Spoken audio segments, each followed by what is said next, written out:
Voici le sabbat, le jour de repos, sanctifié par notre Dieu. Voici le sabbat, le jour du repos, sanctifié par notre Dieu.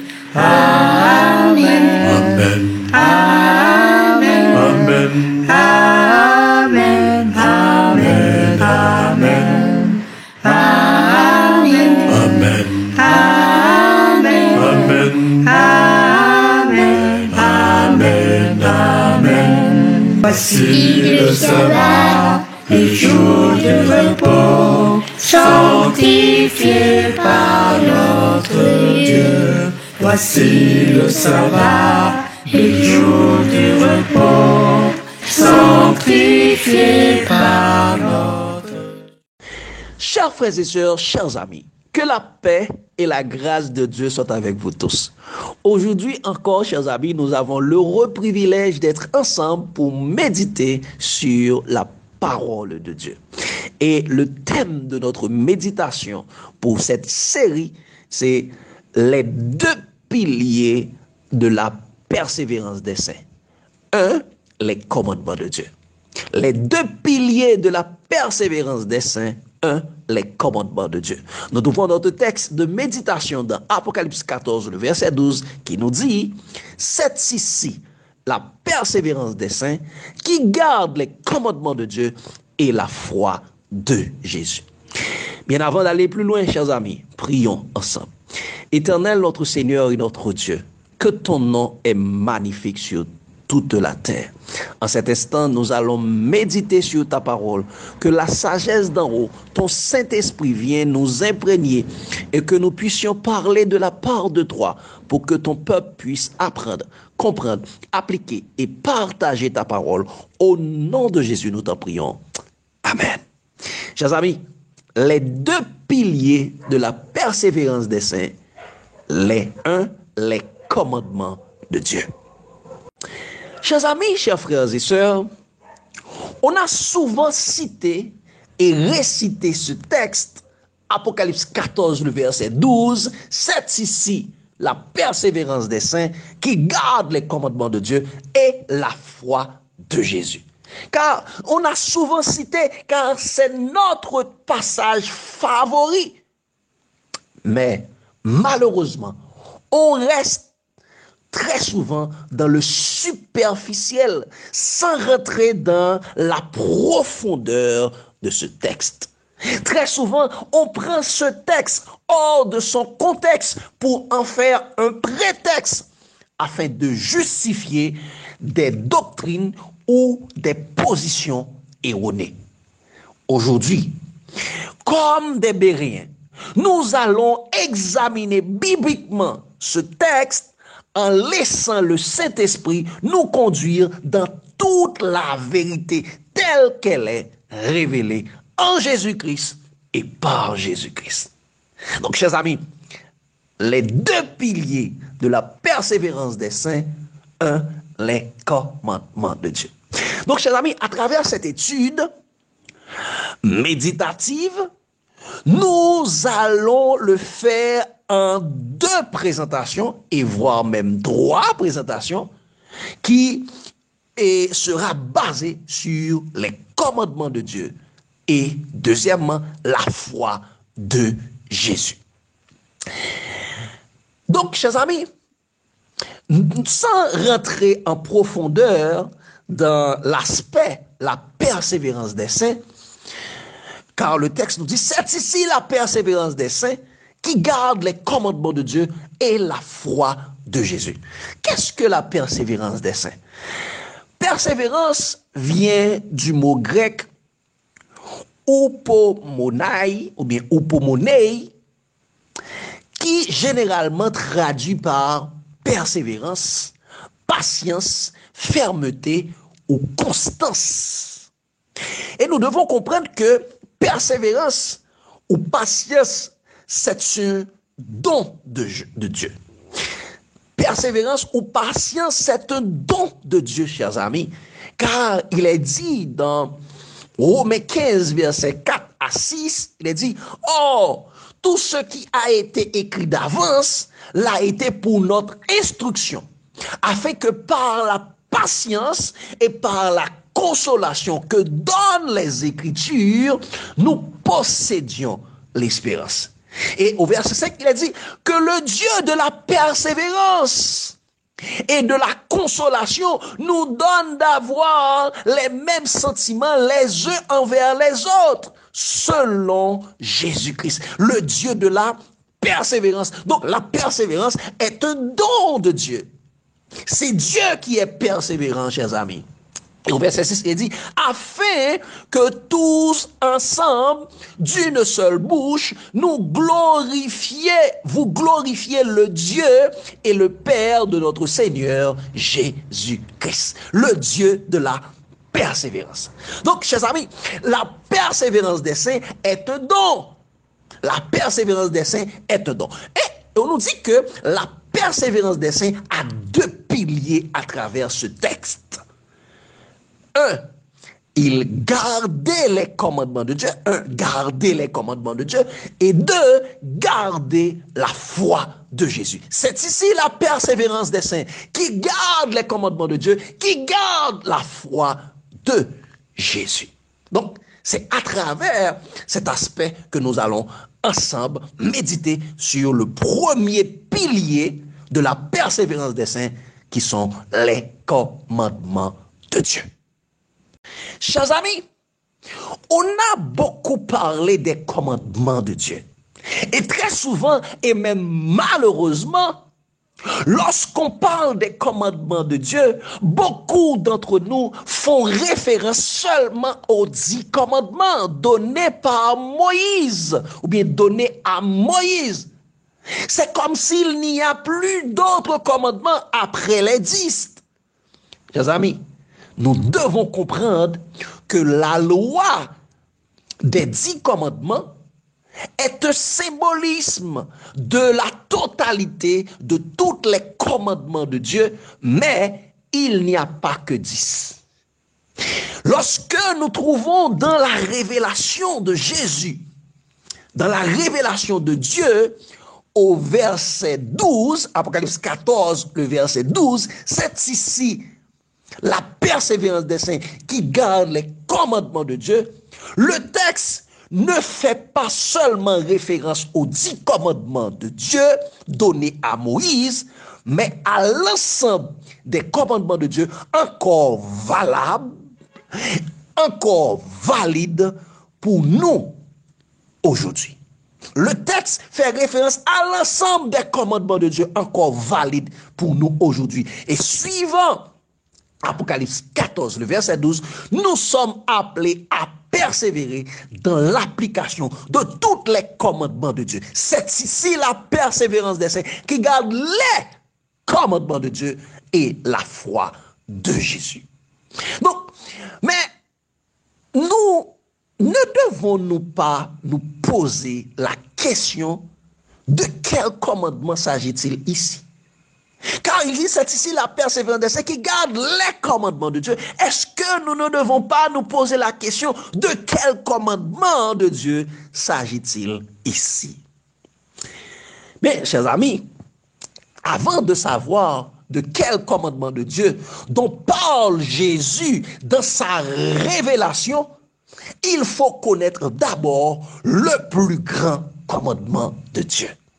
Donc, il faut connaître d'abord le plus grand commandement de Dieu. Peut-être vous soyez étonnés. Est-ce que Dieu a un plus grand commandement? Ou bien plusieurs va nous dire que le plus grand commandement de Dieu, c'est aimer Dieu. Oui, et comme il est dit dans l'Ancien Testament, comme Jésus avait dit, et de ces deux commandements dépend toute la loi, et aimer Dieu et aime ton prochain comme toi-même. Mais nous allons voir, nous allons aller beaucoup plus loin, chers amis.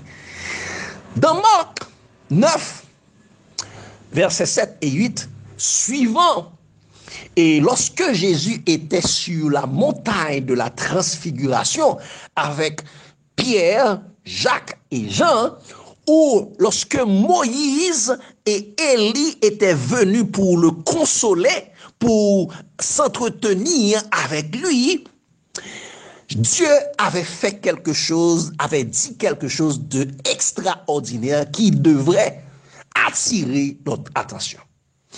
Dans Marc 9, au verset 7 et 8, il nous dit, une nuée vint les couvrir, de la nuée sortit une voix qui dit, celui-ci est mon fils bien-aimé, écoutez-le. Celui-ci est mon fils bien-aimé, écoutez-le. Aussitôt, les disciples regardèrent tout autour, ils ne virent que Jésus seul avec eux. Donc, Moïse et Élie étaient en présence de Jésus, étaient avec Jésus. Les disciples l'avaient vu, Pierre les avait vus, et Pierre avait dit, dressons trois tentes, une pour toi, une pour Élie, une pour Moïse. Mais la voix venant du ciel dit, celui-ci est mon fils bien-aimé, écoutez-le. Ce n'est pas à Moïse que nous devons écouter à la fin des temps. Moïse représentait la loi. Ce n'est pas Élie que nous devons écouter. Élie représentait les prophètes. Donc c'était comme ça, on résumait l'Ancien Testament, la loi et les prophètes. Et très souvent, on ajoute les psaumes. Donc, c'est celui-ci, Dieu dit, celui-ci est mon fils bien-aimé, écoutez-le. Écoutez-le. Et ceci est en rapport vraiment avec les évangiles. On regarde ce que Paul nous dit dans Hébreux 1er, verset 1 et 2. Il dit, après avoir autrefois, à plusieurs reprises et de plusieurs manières, parlé à nos pères par les prophètes, Dieu, dans ces derniers temps, nous a parlé par le Fils, qu'il a établi héritier de toutes choses, par lequel il a aussi créé le monde. Dieu, dans les derniers temps, nous a parlé par le Fils. Dans les derniers temps, Dieu nous parle par Jésus. Donc, chers amis, le plus grand commandement de Dieu, c'est d'écouter Jésus, son Fils bien-aimé, en qui il a mis tout son amour. En qui il a mis tout son amour. Il est la parole faite chair de Dieu. Il est la parole faite chair de Dieu. C'est lui que nous devons écouter, le plus grand commandement de Dieu. Et ce plus grand commandement, chers amis, a été donné depuis Moïse et a été repris et rappelé par l'apôtre Pierre. Regardez ce que l'apôtre Pierre a dit, chers amis, dans Acte 3, versets 19-20 et versets 22 et 23. Il a dit, repentez-vous donc et convertissez-vous pour que vos péchés soient effacés, afin que des temps de rafraîchissement viennent de la part du Seigneur et qu'il envoie celui qui vous a été destiné, Jésus-Christ. Wow! Qui a été destiné? Jésus-Christ. Il est dit au verset 22, il dit, Moïse a dit, le Seigneur votre Dieu vous suscitera d'entre vos frères un prophète comme moi, comme Moïse. Vous l'écouterez dans tout ce qu'il vous dira. Et regarde la suite.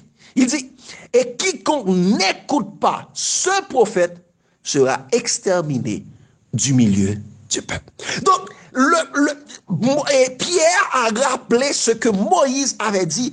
Dieu a dit dans les derniers temps, il suscitera un prophète comme Moïse. Et le peuple devait écouter ce prophète. Et ce prophète, c'est Jésus-Christ. Et c'est ce qu'il avait dit, chers amis, et cette parole que Pierre avait dit là, c'est la reprise des paroles que nous trouvons dans Deutéronome 18, versets 15 à 19, il est écrit, l'Éternel, ton Dieu, te suscitera du milieu de toi, d'entre tes frères, un prophète comme moi. C'est Moïse qui parle. Un prophète comme Moïse. Vous l'écouterez. Il répondra ainsi à la demande que tu as fait à l'Éternel, ton Dieu, à Horeb, le jour de l'assemblée, quand tu disais, que je n'entende plus la voix de l'Éternel, mon Dieu, et que je ne vois plus ce grand feu, afin de ne pas mourir. Au verset 17, il dit, l'Éternel me dit, ce qu'ils ont dit est bien. Je leur susciterai du milieu de leurs frères un prophète comme toi, comme Moïse. Je mettrai mes paroles dans sa bouche et il leur dira tout ce que je lui commanderai. Et si quelqu'un n'écoute pas mes paroles qu'il dira en mon nom, c'est moi qui lui en demanderai compte. Donc, chers amis, le plus grand commandement de Dieu à la fin des temps, c'est d'écouter et de suivre Jésus dans tout ce qu'il nous dira. Chers amis, regarde ce que Dieu ajoute. Puis, ajoute, il dit, si quelqu'un n'écoute pas mes paroles que Jésus dira en mon nom, c'est moi qui lui en demanderai compte. Donc, si nous n'écoutons pas Jésus, nous aurons affaire à Dieu. Et Pierre va plus loin pour nous dire, et quiconque n'écoute pas Jésus sera exterminé du milieu du peuple. Quiconque n'écoute pas Jésus sera exterminé du milieu du peuple.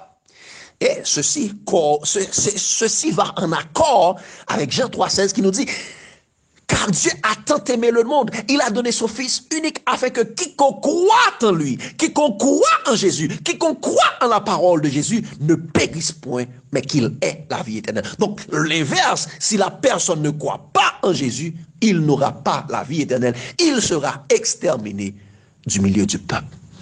Donc chers amis, c'est ça. C'est ça, nous devons comprendre. Le plus grand commandement de Dieu, c'est d'écouter Jésus. Chers amis, chers frères et sœurs, après avoir fini de voir que le plus grand commandement de Dieu à la fin des temps, pour la fin des temps, c'est d'écouter Jésus, à présent, nous pouvons comprendre de quel commandement de Dieu s'agit-il dans Apocalypse 14, le verset 12. Donc, les commandements de Dieu que les saints gardent dans Apocalypse 14, le verset 12, ce ne sont pas les commandements de Dieu venant de Moïse au temps de l'Israël charnel, mais ce sont les commandements de Dieu venant de Jésus au temps de l'Israël spirituel, car tous les prophètes et la loi ont prophétisé jusqu'à Jean, selon Matthieu 11, le verset 13. Nous allons regarder ça de plus près, chers amis. Nous allons regarder surtout ce que Jésus nous avait dit lui-même. Dans Jean 7, le verset 16 et 17, Jésus leur répondit, « Ma doctrine n'est pas de moi, mais de celui qui m'a envoyé. » Donc, la doctrine, les enseignements et la Torah, les prescriptions de Jésus ne sont pas de lui, mais de celui qui l'a envoyé, mais de Dieu. Il continue pour dire, si quelqu'un veut faire sa volonté, il connaîtra si ma doctrine est de Dieu ou si je parle de mon propre chef. Donc, ce que Jésus disait, ce sont les paroles qui venant de Dieu lui-même. Ce sont les paroles de Dieu lui-même. Jean 8, le verset 28, il nous dit, Jésus donc leur dit, quand vous aurez élevé le Fils de l'homme, alors vous connaîtrez ce que je suis. Et que je ne fais rien de moi-même, mais je parle selon ce que le Père m'a enseigné. Waouh! Jésus parlait selon ce que le Père lui avait enseigné. C'est pourquoi Dieu avait dit, celui-ci est mon Fils bien-aimé, écoutez-le. Après avoir autrefois parlé à nos pères par les prophètes, dans les derniers temps, Dieu nous parle à travers Jésus. C'est à travers Jésus, c'est Dieu qui nous parlait. Jean 12, le verset 48 et à 50, il a dit, celui qui me rejette et qui ne me reçoit pas, et celui qui me rejette et qui ne reçoit pas mes paroles à son juge. La parole que j'ai annoncée, c'est elle qui le jugera au dernier jour. Donc nous serons jugés par les paroles de Jésus, sur les paroles que Jésus avait prononcées. Regardez ce qu'il a dit. Il continue, il dit, car je n'ai point parlé de moi-même, wow, mais le Père qui m'a envoyé m'a prescrit lui-même ce que je dois dire et annoncer. C'est le Père qui avait prescrit à Jésus ce qu'il devait annoncer. Il dit, et il continue, il dit au verset 50, et je sais que son commandement est la vie éternelle. Waouh! Le commandement de Dieu est la vie éternelle. Quel est ce commandement? Écoutez Jésus. C'est pourquoi les choses que je dis, je ne les dis pas. Je les dis comme le Père me les a dit. Donc, me les a dites. Donc, chers amis, tout ce que Jésus disait, il le disait comme le Père. Donc, et le commandement de Dieu qui est la vie éternelle, c'est d'écouter Jésus. Donc, Jésus n'avait pas parlé de la part de lui-même, mais c'est Dieu, le Père, qui parlait en lui et par lui. C'est Dieu, le Père lui-même, qui indiquait au monde la doctrine, les prescriptions à pratiquer. Donc, chers amis, quand Jésus nous dit dans sa révélation, c'est ici la persévérance des saints qui garde les commandements de Dieu, il parle des commandements de Dieu venant de lui-même, pas ceux venant de Moïse. Et ceci est confirmé par Jésus lui-même, encore une fois. Ceci est confirmé par Jésus lui-même. Dans Jean 14, le verset 9 à 10 et le verset 15, il est dit, Jésus lui dit, il y a si longtemps que je suis avec vous, et tu ne m'as pas connu, Philippe. Celui qui m'a vu a vu le Père. Comment dis-tu, montre-nous le Père? Verset 10, il a dit, ne crois-tu pas que je suis dans le Père et que le Père est en moi? Les paroles que je vous dis, je ne les dis pas de moi-même, mais le Père qui demeure en moi, c'est lui qui fait les œuvres. Le Père qui demeure en Jésus, c'est le Père qui faisait les œuvres. Et il dit au verset 15, si vous m'aimez, gardez mes commandements. Wow, Jésus dit, si vous m'aimez, gardez mes commandements. Gardez mes commandements, chers amis. Donc, ce sont les commandements de Jésus que nous sommes censés observer à la fin des temps. Les commandements de Dieu venant à travers Jésus. Jean 14, et au verset 21 à 24, il dit, celui qui a mes commandements et qui les garde, c'est celui qui m'aime. Et celui qui m'aime sera aimé de mon Père. Je l'aimerai et je me ferai connaître à lui. Wow, celui qui garde les commandements de Dieu, c'est celui-là qui aime Jésus. C'est celui-là qui aime Jésus, qui aime Dieu. Et lorsque nous aimons Dieu, lorsque nous aimons Jésus, Dieu nous aimera aussi. Dieu nous aimera aussi. Et Dieu et Jésus viendront et feront leur demeure en nous. Et le verset 22 dit, Jude, non pas l'Iscariote, lui dit, Seigneur, d'où vient que tu te feras connaître à nous et non au monde? Jésus lui répondit, si quelqu'un m'aime, il gardera ma parole et nous ferons notre demeure chez lui. Verset 24, il dit, celui qui m'aime, celui qui ne m'aime pas, ne garde point mes paroles.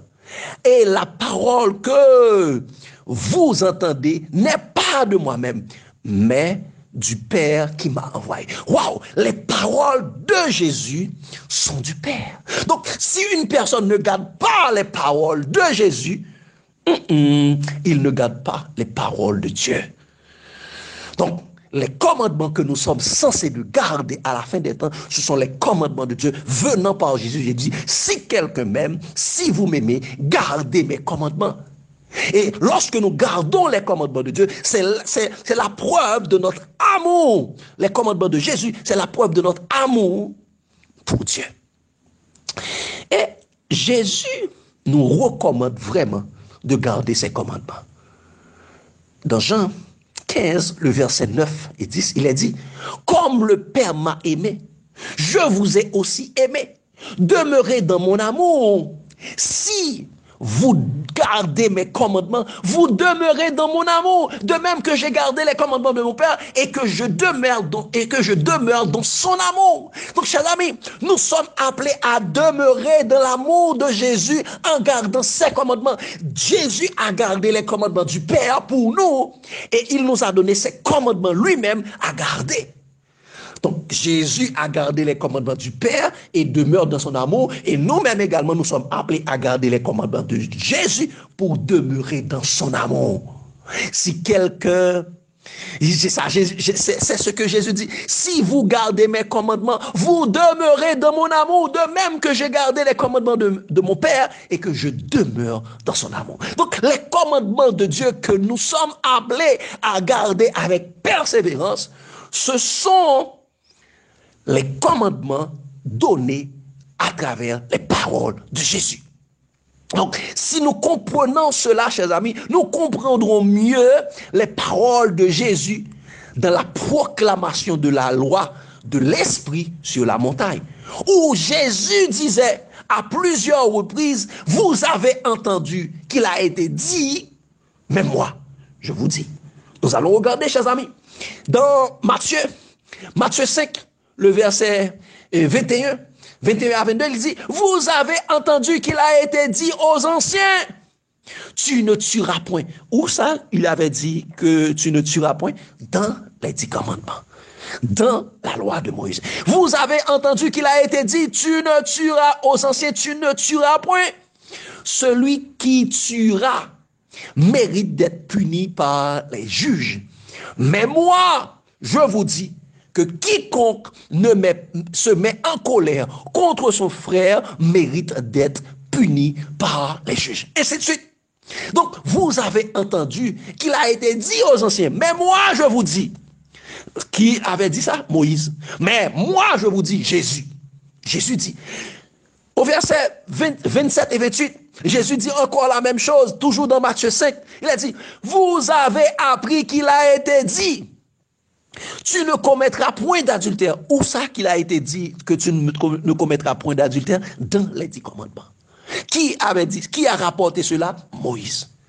Vous avez entendu qu'il a été dit que tu ne commettras point d'adultère. Mais moi, je vous dis, quiconque regarde une femme pour la convoiter a déjà commis un adultère avec elle dans son cœur, dans son esprit. Waouh! Tu as appris qu'il a été dit, mais moi je vous dis. Donc, et le mais, chers amis, est comme si le mais révoque tout ce qui a été dit avant. Mais moi, je vous dis. Donc, ce que nous devons garder, c'est ce que Jésus nous a dit. Toujours dans Matthieu 5, chers amis, le verset 38 et 39, il est dit, Jésus encore rapporte, il dit, vous avez appris qu'il a été dit, œil pour œil, dent pour dent.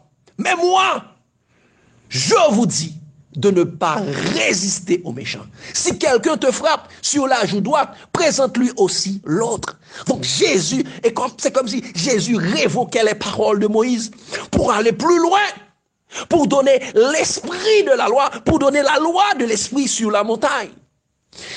Verset 43 à 44, encore une fois dans Matthieu 5, il est dit, vous avez appris qu'il a été dit, tu aimeras ton prochain, tu haïras ton ennemi. Mais moi, je vous dis, aimez vos ennemis.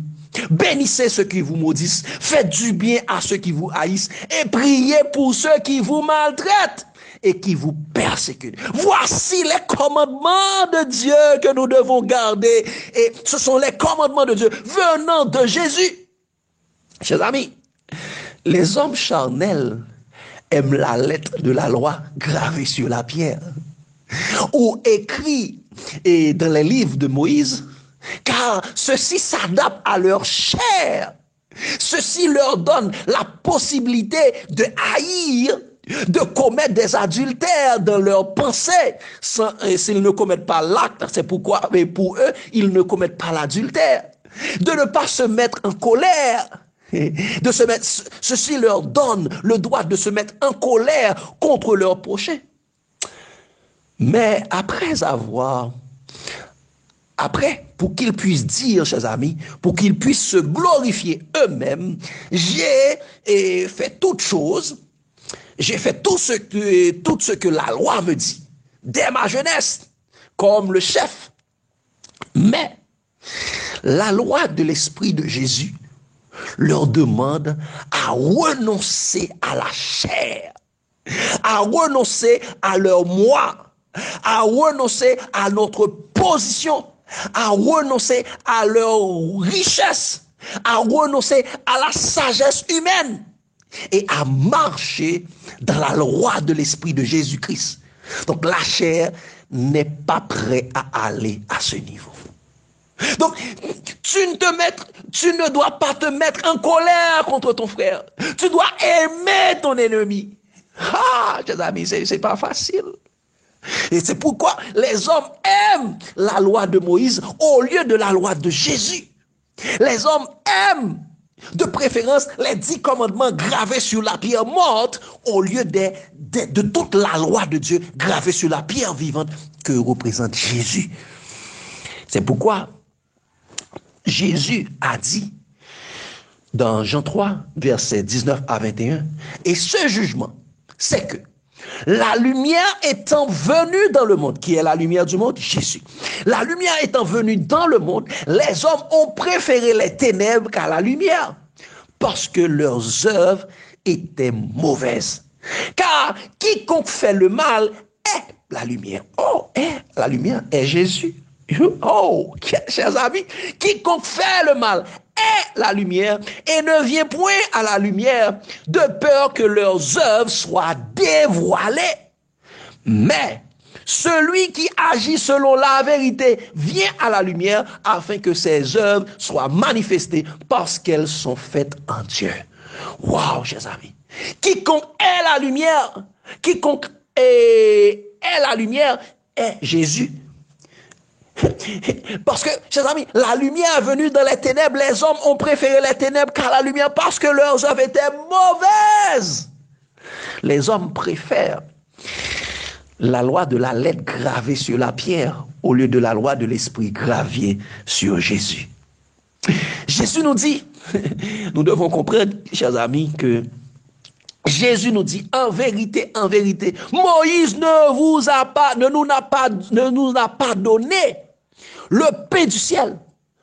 Malgré que la loi est venue par Moïse, Jésus nous dit qu'il n'a pas donné le pain du ciel aux Juifs. Mais il dit, mais le Père nous donne le pain du ciel. Et ce pain du ciel, c'est Jésus-Christ lui-même dans Jean 6, versets 32 à 33 et verset 51. Et au verset 58 de Jean 6, il a dit, c'est ici le pain qui est descendu du ciel. Il n'en est pas comme vos pères qui ont mangé la manne et qui sont morts. Celui qui mange ce pain vivra éternellement. Wow, celui qui mange ce pain, le pain que Jésus donne, celui qui mange Jésus a la vie éternelle. Et c'est cette même parole que Jésus a dit dans Jean 12, le verset 50. Je sais que son commandement est la vie éternelle. Et son commandement, c'est d'écouter Jésus. Celui qui écoute Jésus a la vie éternelle. Car quiconque croit en lui ne périront point, mais ils auront la vie éternelle. Donc, si vous demeurez, Jésus dit dans Jean 8, le verset 31 et 32, si vous demeurez dans mes paroles, vous êtes vraiment mes disciples, vous connaîtrez la vérité et la vérité vous affranchira. Nous connaîtrons Jésus et Jésus nous sauvera. Dans Jean 14, le verset 6, Jésus dit, je suis le chemin, la vérité et la vie. Nul ne vient au Père que par moi. Jean 15, le verset 5, il dit, sans moi, vous ne pouvez rien faire. Sans Jésus, nous ne pouvons rien faire. Donc, voici les commandements de Dieu que nous devons garder. Ce sont les commandements de Dieu venant à travers Jésus. Si vous m'aimez, gardez mes commandements, a dit Jésus.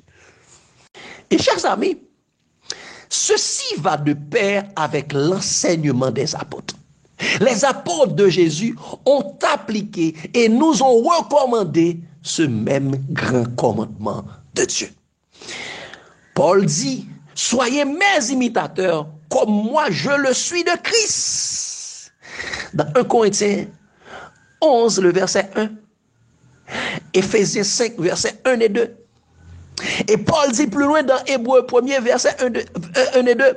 Et dans les derniers temps, Dieu nous parle par Jésus. Donc c'est Jésus que nous devons écouter à la fin des temps. En tant qu'Israël spirituel, nous devons écouter Jésus. Donc ceux qui s'attachent à la loi venue par Moïse, dans laquelle on trouve les 10 commandements, ceux-là gardent les commandements charnels qui montrent le péché. Mais ils ne gardent pas la loi de l'esprit qui affranchit du péché en Jésus-Christ. Je vais reprendre cela. Ceux qui s'attachent à la loi venue par Moïse, dans laquelle on trouve les 10 commandements, ceux-là gardent les commandements charnels qui montrent le péché, mais ils ne gardent pas la loi de l'esprit qui affranchit du péché en Jésus-Christ. Et ce que je dis là, c'est basé sur la parole de Dieu. Dans Romains 8, verset 1 à 4, il est dit, « Il n'y a donc aucune condamnation pour ceux qui sont en Jésus. » Et généralement, Louis II ne rapporte pas cette partie, mais dans la version Osterval ou dans la version King James, il y a cette partie et qui marche non selon la chair, mais selon l'esprit. Il y a, ok, je vais reprendre, il n'y a donc aucune condamnation pour ceux qui sont en Jésus, qui marchent non selon la chair, mais selon l'esprit. Verset 2, il a dit, en effet, la loi de l'esprit, waouh, la loi de l'esprit de vie en Jésus-Christ, wow, pas en Moïse, la loi de l'esprit de vie en Jésus-Christ m'a affranchi de la loi du péché et de la mort. La loi du péché et de la mort, c'est la loi des 10 commandements, la loi venue par Moïse. Ah, nous allons voir. Il dit, car chose impossible à la loi, parce que la chair la rendait sans force, Dieu a condamné le péché dans la chair en envoyant à cause du péché son propre fils dans une chair semblable à celle du péché. Et cela afin que la justice de la loi fût accomplie en nous qui marchons non selon la chair, mais selon l'esprit. Nous devons marcher non selon la chair, non selon la loi de la chair, non selon la loi gravée sur la pierre, mais marcher selon la loi de l'esprit qui est en Jésus.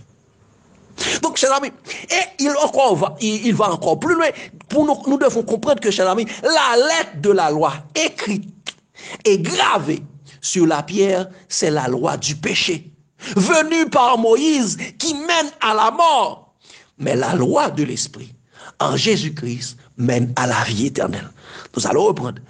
La lettre de la loi, écrite et gravée sur la pierre, c'est la loi du péché, venue par Moïse, menant à la mort. Mais la loi de l'esprit, en Jésus-Christ, mène à la vie éternelle. Et regardez ce que Paul nous a dit dans 2 Corinthiens 3, le verset 6. Il a dit, il nous a aussi rendus capables d'être ministres d'une nouvelle alliance, non de la lettre qui met de l'esprit, car la lettre tue, mais l'esprit vivifie. Waouh! La lettre tue, mais l'esprit vivifie. La lettre condamne, mais l'esprit fait grâce. La lettre condamne, mais l'esprit délivre. L'esprit délivre. C'est pourquoi Jésus avait dit cette parole que Paul disait. Paul répète exactement dans ce sens les paroles de Jésus qui nous dit dans Jean 3, Jean 6, le verset 63, il dit, c'est l'esprit qui vivifie, c'est l'esprit qui rend la vie. Jésus dit, c'est l'esprit qui vivifie, la chair ne sert à rien. Les paroles que je vous ai dites sont esprit et vie. Waouh! Les paroles de Jésus sont esprit et vie.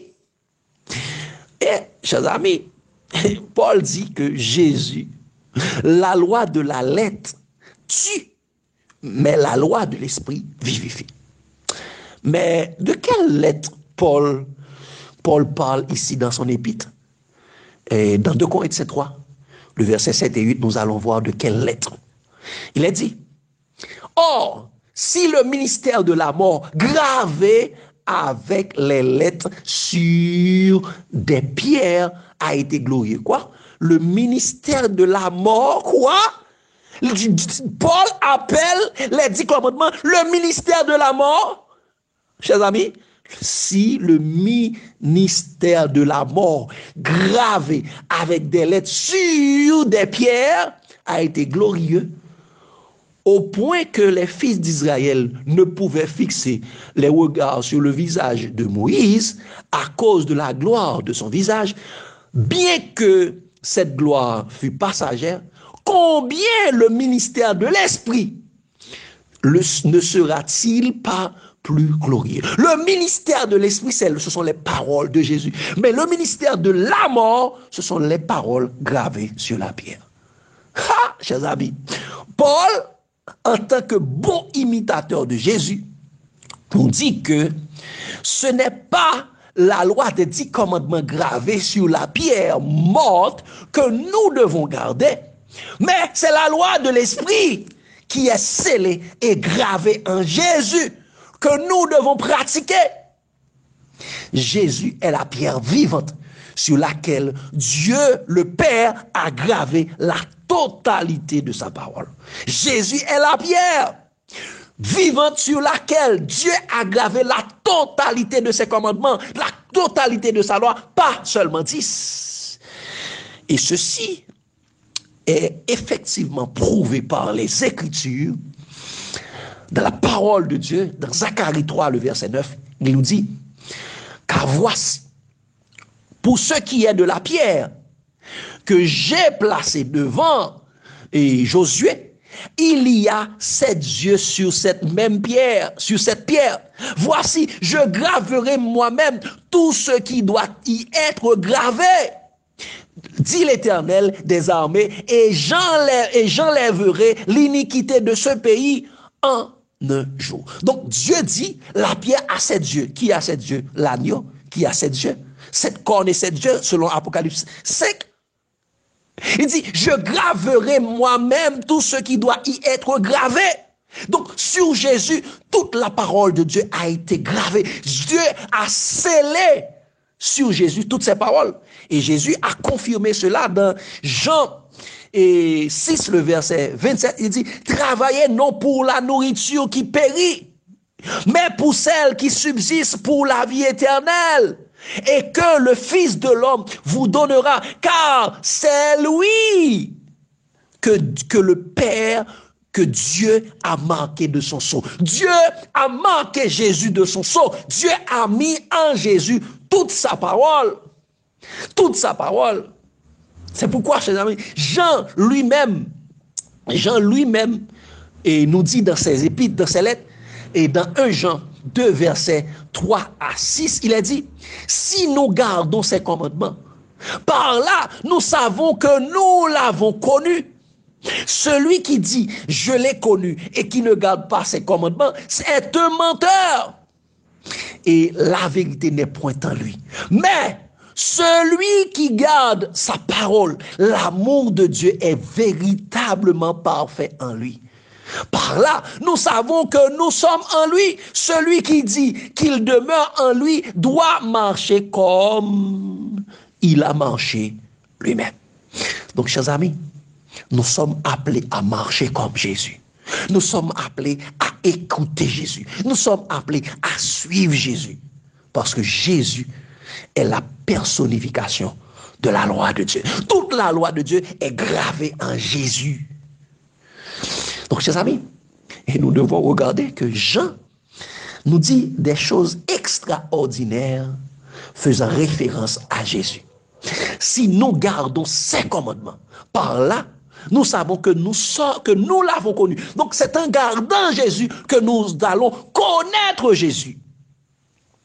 C'est en gardant. Il dit encore plus, celui qui dit, je l'ai connu, et qui ne garde pas ses commandements, est un menteur. La vérité n'est point en lui. Si nous ne gardons pas les commandements de Jésus, nous sommes des menteurs.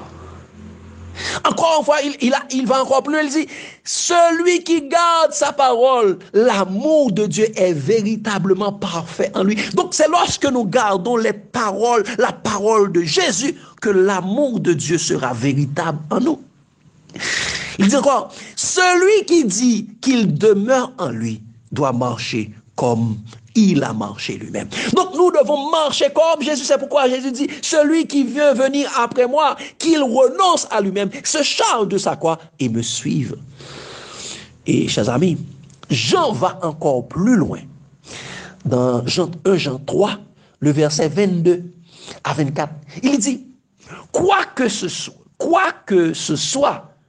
que nous demandions, nous le recevons de lui, parce que nous gardons ses commandements et que nous faisons ce qui lui est agréable. Nous faisons ce qui lui est agréable, chers amis.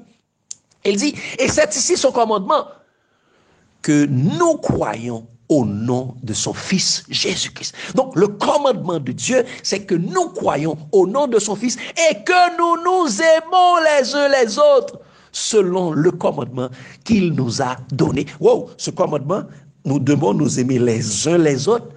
Donc, c'est ce commandement que Dieu nous a donné. Il dit, celui qui garde ses commandements demeure en Dieu et Dieu en lui. Si nous connaissons qu'il demeure en nous, et il dit, et nous connaissons qu'il demeure en nous par l'esprit qu'il nous a donné. Donc, Jean nous dit, c'est ici son commandement, le commandement de Dieu, que nous croyons au nom de son Fils et que nous nous aimons les uns les autres. Les deux commandements, chers amis. Celui qui garde ces deux commandements de Dieu, chers amis, croire en Jésus et aimer les uns les autres, chers amis, par ces deux commandements, nous demeurons en Dieu et Dieu demeure en nous. Et dans 1 Jean 5, versets 1 à 4, l'apôtre bien-aimé, chers amis, explique que les commandements que nous sommes censés de garder à la fin des temps, ce sont les commandements de Dieu venant à travers Jésus. Il dit dans 1 Jean 5, verset 1 à 4, il dit, quiconque croit que Jésus est le Fils, est le Christ, est né de Dieu. Et quiconque aime celui qui l'a engendré, aime aussi celui qui est né de lui. Il dit, nous connaissons que nous aimons les enfants de Dieu lorsque nous aimons Dieu et que nous pratiquons ses commandements. Car l'amour de Dieu consiste à garder ses commandements. Et ses commandements ne sont pas pénibles. Parce que tout ce qui est né de Dieu triomphe et du monde. Et la victoire qui triomphe du monde, c'est notre foi. Quoi? La victoire qui triomphe du monde, c'est notre foi. La foi. Qu'est-ce qui triomphe du monde, chers amis? La foi. Or, la foi vient de ce qu'on entend. Ce qu'on entend vient de la parole de Christ, selon Romains 10, 17. Donc, la victoire, ce n'est pas la loi qui triomphe du monde, mais c'est la foi. Et la foi est venue avec Jésus, chers amis. C'est ça que nous devons comprendre. Nous sommes appelés à garder les commandements de Dieu dont Dieu nous a transmis à travers Jésus, pas ceux de Moïse. Pas ceux de Moïse. C'est la loi de l'esprit que nous sommes censés garder à la fin des temps, chers amis. Et l'apôtre bien-aimé, chers amis, va nous donner des mises en garde concernant toujours dans le même sens. Dans 2 Jean, 1er verset 4 à 7, il dit, j'ai été fort réjoui de trouver de tes enfants qui marchent dans la vérité. Dans la vérité, qui est la vérité, Jésus. Il dit, selon le commandement que nous avons reçu du Père. Et maintenant, ce que je vous demande, qu'il y a, non comme te prescrivant un commandement nouveau, mais celui que nous avons eu dès le commencement, c'est-à-dire dès le commencement avec Jésus. C'est ce que ça veut dire. Il dit, c'est que nous nous aimons les uns les autres. L'amour consiste à marcher selon ses commandements. C'est là le commandement dans lequel vous devez marcher comme vous l'avez appris dès le commencement. Car plusieurs séducteurs sont entrés dans le monde qui ne confessent point que Jésus est venu en chair. Celui qui est de tel, c'est le séducteur et l'antichrist. Toute personne qui ne confesse pas la parole de Dieu, Jésus venu en chair, c'est l'esprit séducteur. C'est l'esprit de l'Antéchrist. Et toujours dans 2 Jean, versets 8 et 11, et Jean va encore plus loin pour nous dire, prenez garde à vous-même, afin que vous ne perdiez pas le fruit de votre travail. Prenez garde à vous-même afin que, et comme on le dit, chers amis, afin que Dieu ne travaille pas en vain, vous ne travaillez pas en vain. Il dit, mais que vous receviez une pleine récompense. Il dit, verset 9, quiconque va plus loin et ne demeure pas dans la doctrine de Christ n'a point Dieu. Waouh! Quiconque va plus loin et ne demeure pas dans la doctrine de Christ ne demeure point en Dieu. Oh, oh! Les amis, il y a beaucoup d'entre nous qui n'ont pas Dieu. Car nous élaborons nos propres doctrines. Nous ne demeurons pas dans la doctrine de Christ. Chers amis, notre cas est grave. Et il continue, il dit, celui qui demeure dans cette doctrine a le Père et le Fils. Quelle doctrine? La doctrine de Jésus-Christ, qui est écrite dans la parole de Dieu, dans la Bible, pas celle élaborée par les hommes. Il dit, si quelqu'un vient à vous et n'apporte pas cette doctrine, ne le recevez pas dans votre maison. Et ne lui dites pas salut, car celui qui dit salut participe à ses mauvaises œuvres. Waouh! Chers amis, nous devons faire attention. Ce que nous sommes censés de garder, c'est la doctrine de Jésus-Christ. Ce sont les commandements de Dieu venant à travers Jésus. Donc, chers amis, lorsque nous voyons dans Apocalypse 14, verset 12, il est dit, c'est ici la persévérance des saints qui gardent les commandements de Dieu et la foi de Jésus. Les commandements de Dieu dont parle Jésus dans sa révélation, ce ne sont pas les commandements de Dieu venant par Moïse, mais ce sont les commandements de Dieu venant par Jésus lui-même. Si vous m'aimez, gardez mes commandements. Donc, chers amis, prenons garde à nous-mêmes pour ne pas rater la cible, pour ne pas travailler en vain, pour ne pas perdre Jésus de vue. Car le premier pilier de la persévérance des saints, c'est de garder les commandements de Dieu venant par Jésus. Donc, chers amis, c'est ici la persévérance des saints qui garde les commandements de Dieu venant par Jésus et la foi de Jésus. Prochainement, chers amis, nous verrons le deuxième pilier de la persévérance des saints qui c'est garder la foi de Jésus. Que Dieu vous bénisse abondamment, chers amis. Que Dieu vous permette de réfléchir sur cette chose, sur cette méditation, d'analyser toi-même, d'analyser vous-même comme des béréens pour voir si ce qui est dit là est de la vérité présente, si ce qui est dit là est exact suivant la parole de Dieu. Que Dieu vous bénisse abondamment. L'amour de Christ nous presse.